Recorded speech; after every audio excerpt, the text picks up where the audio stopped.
दोस्तों आज बात करते हैं कॉन्स्टिट्यूशन के आर्टिकल 2 की, जो पार्ट 1 में आता है। इससे पहले वाली रील में हमने आर्टिकल 1 कवर किया है, उसे देख लीजिए। आर्टिकल 2 पार्लियामेंट को पावर देता है कि वो नए स्टेट्स को यूनियन में एडमिट कर सके या बिल्कुल नया स्टेट एस्टैब्लिश कर सके।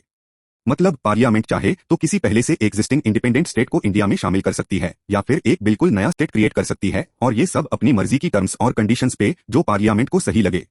यानी सिंपल भाषा में आर्टिकल 2 पार्लियामेंट को फ्लेक्सिबिलिटी देता है नए टेरिटरीज को यूनियन का हिस्सा बनाने के लिए। अब बात करते हैं आर्टिकल 2 की, जो अब रिपीट हो चुका है।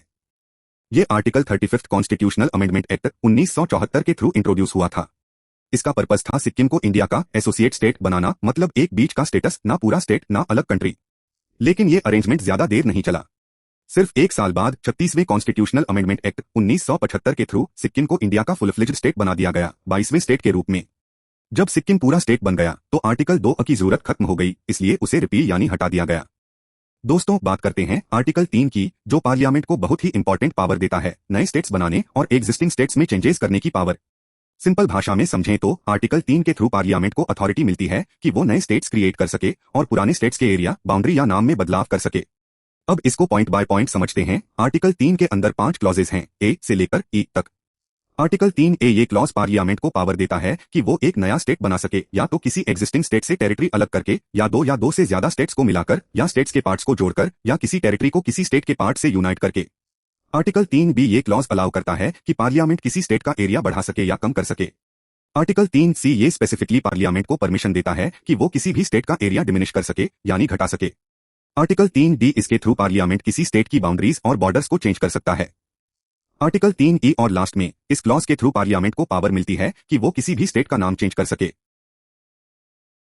आर्टिकल 3 के क्लॉजेज ए से ई तक स्टेट शब्द में यूनियन टेरिटरीज भी इंक्लूड होती हैं। यानी इन क्लॉजेज के तहत पार्लियामेंट यूनियन टेरिटरीज के बॉर्डर्स या नाम में भी बदलाव कर सकती है।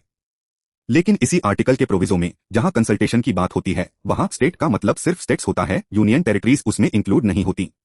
इसी आर्टिकल 3 के थ्रू भारत में कई नए स्टेट्स बनाए या रीनेम किए गए हैं, जैसे उत्तराखंड, झारखंड, छत्तीसगढ़ और तेलंगाना।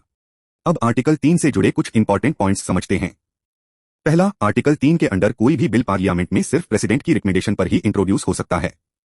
दूसरा, अगर कोई प्रपोजल किसी स्टेट के एरिया, बाउंड्री या नाम को अफेक्ट करता है तो प्रेसिडेंट उस बिल को कंसर्न्ड स्टेट लेजिस्लेचर के पास भेजते हैं ताकि वो अपने व्यूज दे सकें, और ये एक स्पेसिफाइड पीरियड के अंदर करना होता है। प्रेसिडेंट चाहे तो इस पीरियड को एक्सटेंड भी कर सकते हैं।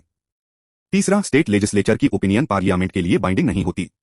पार्लियामेंट चाहे तो उस ओपिनियन को एक्सेप्ट कर सकती है या फिर रिजेक्ट भी कर सकती है, फाइनल डिसीजन पूरी तरह पार्लियामेंट का ही होता है।